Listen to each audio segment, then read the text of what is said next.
The South African government says the 16 days campaign forms the centre point of government's comprehensive 360 days of activism for no violence against women and children, and as part of a so-called emergency response to the scourge of gender-based violence in South Africa. The 16 days of activism for no violence against women and children is an annual international campaign which runs from 25 November until December 10th. But activists have long campaigned that it should extend beyond its current limited scope and focus further on outright eradication of the country's so-called second pandemic. Joining us now to share her thoughts on the subject is a Free State Centre for Human Rights, a postdoctoral researcher, Dr. Claire Stephanie Westman. Dr. Claire, good afternoon. Thanks for your time. Why 16 days of activism? Well, this is just an annual campaign to raise awareness for the scourge of gender-based violence that occurs globally. So it was a campaign started by the United Nations, and most countries around the world have some kind of campaign to highlight the problem of gender-based violence. Now let's talk about this year's theme, Claire, which is Unite, activism to end the violence against women and girls.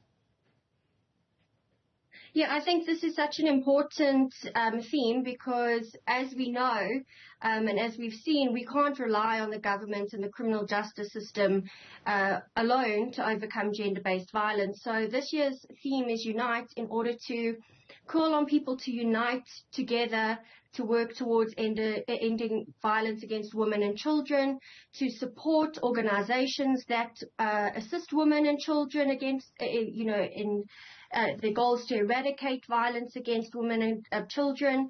So I think it's a very important theme because we all do need to work together in order to overcome what, as you've called, a second pandemic, especially in South Africa, where there are such high levels of violence against women and children. But Claire, isn't all this just rhetoric? I mean, if you look at the numbers are absolutely alarming. I have here that 11,000 cases of rape within a period of only 3 months reported by the SAPS, and that this, in fact, only represents 7.7% of actual sexual offences that are reported, suggesting that those numbers could be as high as 600,000 per year.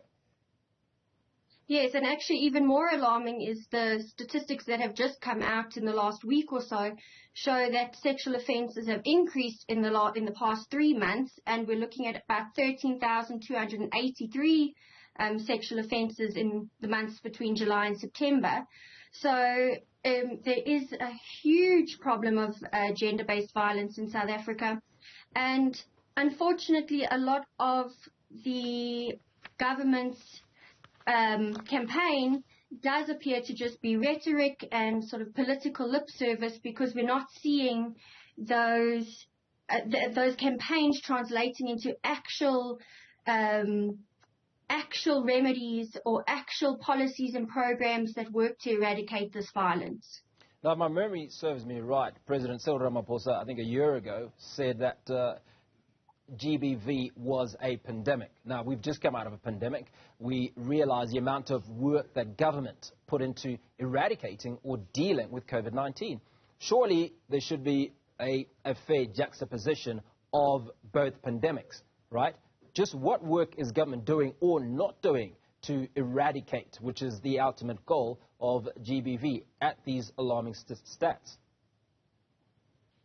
Yes, of course, they should be doing so much more. They claim to be doing a fair amount of work towards trying to tackle this issue. So, for example, in 2020, the Cabinet approved what is called the National Strategic Plan on Gender-Based Violence and Femicide, and that was supposed to already be implemented, but the committee that's supposed to oversee the implementation of that has yet to be established. At the same time, reports by Amnesty International show that 21 billion rand was allocated to this National Strategic Plan, and it's quite unclear right now where the money has actually gone. The government has also claimed that they're going to address the backlog in DNA testing, and unfortunately that has increased since they've made that announcement. So what they have done in some positive moves is they've amended some of the laws which they hope will help to tackle gender-based violence a bit more effectively and help to provide more support for survivors. They've also implemented gender-based violence desks at police stations. So that is to help sensitize police officers so that when people do report crimes of gender-based violence, that they are helped better than they have been in the past. But these are not enough. These measures are not enough to tackle this increasing problem and to overcome these inordinate levels of violence that we're seeing against women in the country. Well, gender-based violence is just not about South Africa. Gender-based violence is happening across the globe in similar numbers in many places. But I'd like to imagine, for you as a researcher, you've looked at countries where there have been fights against gender-based violence and some success has been achieved. What have those countries done, if there are any? What have they done right to reduce those numbers and stem the level of violence against women and children? As you say, unfortunately, gender-based violence is a problem worldwide, and the stats show that 1 in 3 women globally are affected by gender-based violence. So I would hesitate to say that there are any countries in which gender-based violence is not a common occurrence or is being dealt with in a more effective way. But I think some of the strategies that work are governments being held accountable and ensuring that there are policies and programs in place to help survivors of violence.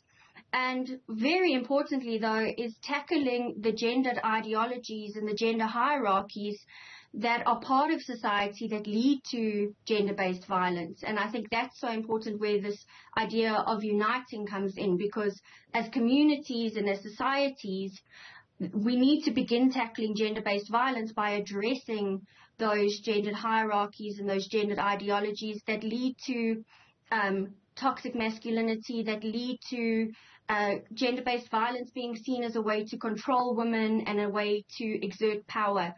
So I hesitate to say that any country has got it right, but I think in countries where there's more gender equality, we are seeing decreased levels of gender-based violence, but not done away with altogether. Let's talk a little bit about the messaging that goes out. Who's this messaging targeted at? You know, I seem to find that a lot of the messaging, if you will, or a lot of the efforts are post the crime, post the gender-based violence. Just how much work is being done before we get to youngsters being violent? I mean, the one argument is that, you know, what the horse is probably bolted and become very difficult to deal with 40-year-olds and 50-year-olds and teaching old dogs new tricks. But how about preventing gender-based violence or the likelihood of gender-based violence in the next 5, 10 or 15 years? Protecting the really young girls and the young women today, you know, by doing the right things today.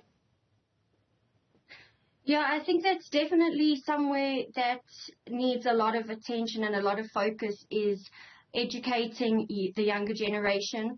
I think educating everybody is necessary, but as you say, we need to think about how we're going to prevent this going forward.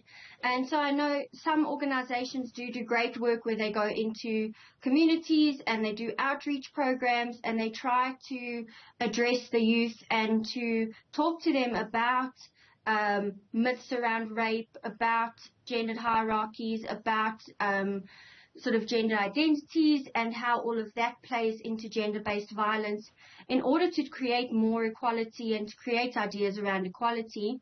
And so that is something that we definitely need to focus on, and perhaps that is something that needs to be brought in even into schooling, into the education system, is to ensure that these messages are coming across that place women and girls as equal to men in order to undo this gender thinking and the ways in which those kind of ideologies serve to create conditions in which gender-based violence is almost condoned, and where it's understood as a way to control women and, as I said earlier, to exert power and to sort of find your place in society. So starting with the youth is really important, and I think we are seeing generally a lot of the youth seem to be more accepting, more sort of recognizing more about equality in terms of even LGBTQI plus individuals, being more accepting of that. So hopefully some of this messaging will get across, but I think it's also up to parents to make sure that boys especially are taught about gender equality, taught about, treating others with respect and treating others well, because I think that's a large part of the problem. And also another concern is obviously that a lot of children are growing up in situations where there's already violence, so they're kind of learning those violent patterns. So it is difficult. Those need to be addressed in order to help future generations also avoid such high levels of gender-based violence. Human rights postdoctoral researcher Dr. Claire Stephanie Westman speaking to us this afternoon.